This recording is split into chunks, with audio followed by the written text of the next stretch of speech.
డిఎస్సిలో అక్రమాలు జరిగాయని విచారణ కోరుతూ కాన్సర్న్ మినిస్టర్ని రాజీనామా చేయాలని వైఎస్ఆర్ కాంగ్రెస్ పార్టీ చేస్తున్న ఆందోళనలు పాలకపక్ష మరి ముఖ్యంగా తెలుగుదేశం పార్టీకి బహుశా ఫ్రస్ట్రేషన్ని తీవ్ర స్థాయిలో తెప్పిస్తున్నట్టున్నాయి.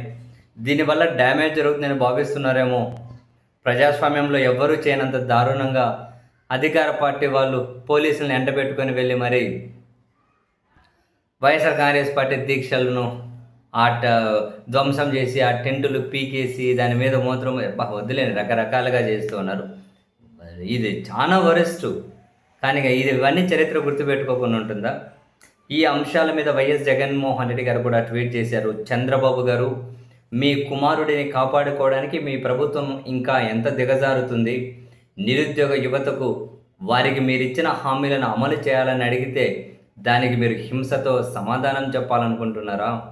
డిఎస్సి 2025 ప్రశ్నాపత్రం లీకు, నియామకాల్లో జరిగిన తీవ్రమైన అక్రమాలపై సిబిఐతో విచారణ జరపాలని కోరుతూ విజయవాడలో శాంతియుతంగా నిర్వహిస్తున్న రిలే నిరాహార దీక్షపై మీ ఎమ్మెల్యే, ఆయన అనుచరులు దాడి చేసి దీక్షా శిబిరాన్ని ధ్వంసం చేశారు.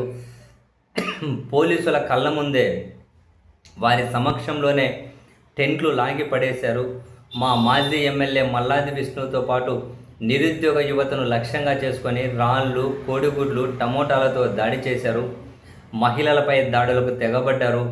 రాష్ట్ర వ్యాప్తంగా దీక్షా శిబిరాలపై నిర్బంధ కాండను కొనసాగించారు. చిలకలూరుపేట, కనిగిరి, యాడికి, తాడిపత్రి నుంచి పొలమనేరు, రేపల్లె, గుంటూరు, పొన్నూరు, వేమూరు, మాచర్ల, గురజాల, కందుకూరు, బాపట్ల వరకు నిరసన శిబిరాలపై దాడులు చేశారు. నాయకులను నిర్బంధించారు. శాంతియుతంగా దీక్షలు చేస్తూ మీ ప్రభుత్వాన్ని ప్రశ్నించే హక్కును కూడా నిరుద్యోగ యువతకు లేకుండా చేశారు. నారా లోకేష్ను బాధ్యత నుంచి తప్పించడానికి మీ ఎమ్మెల్యేలను, పార్టీ శ్రేణులను, పోలీస్ యంత్రాంగాన్ని ఎందుకు ఉపయోగిస్తున్నారు?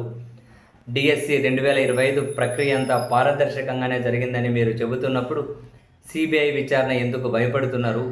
ఉద్యోగాల కోసం ఏళ్ల తరబడి కష్టపడి చదివిన యువతకు న్యాయం జరగాలి. నియామకాల్లో జరిగిన అక్రమాలకు విద్యాశాఖ మంత్రి నారా లోకేష్ను బాధ్యత వహిస్తూ రాజీనామా చేయమనాలి. ప్రస్తుతం 9,000 కోట్లకు చేరిన పెండింగ్ విద్యా దీవెన, వసతి దీవెన బకాయిలను వెంటనే విడుదల చేయాలి. మీ ఎన్నికల మేనిఫెస్టోలోని సూపర్ 6 హామీ ప్రకారం నిరుద్యోగ యువతకు నెలకు 3,000 నిరుద్యోగ భృతిని గత 2 ఏళ్ల బకాయిలతో సహా వెంటనే చెల్లించాలి. చంద్రబాబు గారు, మీరు దీక్షా శిబిరాలను ధ్వంసం చేయవచ్చు, మీ పోలీసులను, పార్టీ శ్రేణులను ప్రయోగించవచ్చు, నిరసనకారులను అరెస్టు చేయవచ్చు. కానీ డిఎస్సి లీకేజీ అక్రమాలపై ఆధారాలను చెరిపివేయలేరు.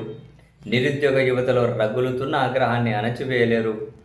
ఆంధ్రప్రదేశ్ జంజీ గొంతును మూయలేరు. న్యాయం జరిగే వరకు ఈ పోరాటం ఆగదు. ఎన్ని దాడులు చేస్తారో చేయండి అని చెబుతున్నారు జగన్మోహన్ రెడ్డి గారు.